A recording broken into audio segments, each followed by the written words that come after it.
أنا العبد الذي كسب الذنوب وصدته آپ سے مطالبہ کرتے رہتے، مگر محمد صلی اللہ علیہ وسلم فرماتے کہ انما انا بشر مثلکم، میں تمہاری طرح کا انسان ہوں، مجھ سے ان چیزوں کے مطالبے نہ کرو۔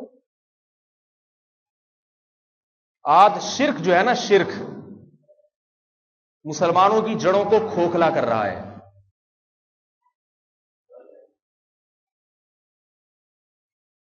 اور عجیب بات یہ ہے کہ بعض لوگ توحید پرست ہو کے بھی کچھ نہ کچھ تھوڑا بہت ان کا چینل جو ہے نا وہ مشرکین سے ملتا ہے۔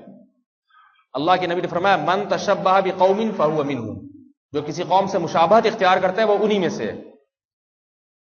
قبروں کو اونچا بنانا، قبروں کی بے پناہ تعظیم کرنا، یہ کس کا کام ہے؟ مشرکین کا کام ہے نا۔ آپ جاؤ قبرستان دیکھو، کوئی ایک قبر ایسی نہیں ہے جو سنت کے مطابق نظر آ جائے۔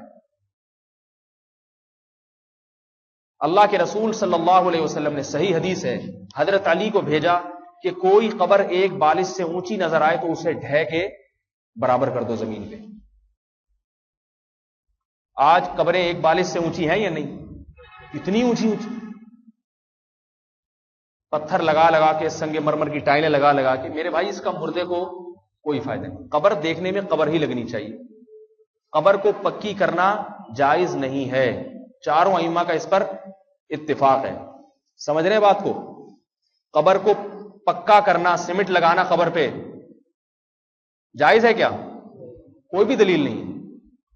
آج بھی سعودی عرب میں صحابہ کرام کی قبریں دیکھ لیں آپ،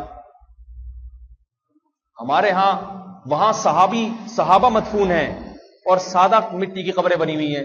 یہاں کوئی بیچارہ چرسی موالی بھی مرتا ہے نا، قبر دیکھ کے ایسا لگتا ہے کہ نائب صدر یہی تھے، ٹائلیں اور ڈبل منزلہ، پھول اور معلوم نہیں کیا کیا چڑھا ہوا ہوتا ہے اس کے اوپر۔ وصیت کریں جو بزرگ حضرات ہیں کہ ہمارے مرنے کے بعد ہماری قبر کو پکا نہ کیا جائے، وصیت کریں ورنہ گناہگار ہوں گے۔ صرف ایک پتھر لگاؤ نشانی کے طور پہ، یہ حدیث سے ثابت ہے۔ نام لکھنے کی بھی گنجائش ہے، گنجائش، ورنہ نام لکھنے کی بھی کیا ضرورت ہے؟ لوگ چاہتے ہیں ہمارے بعد ہمارا نام زندہ رہے، تو کب تک زندہ رہے گا بھائی؟ آپ کو پردادا کا نام معلوم ہے یہاں کسی کو؟ اپنے کسی کو بھی معلوم نہیں ہوگا۔ تھوڑے دن میں نام وام ویسے ہی ختم ہو جائے گا، تو کیا ضرورت ہے؟ ایک پتھر لگا دو بس، ختم۔ پتھر اس لیے کہ کوئی قبر کی بے حرمتی نہ کرے، پتہ چلے کہ یہ قبر ہے، اتنا کافی ہے۔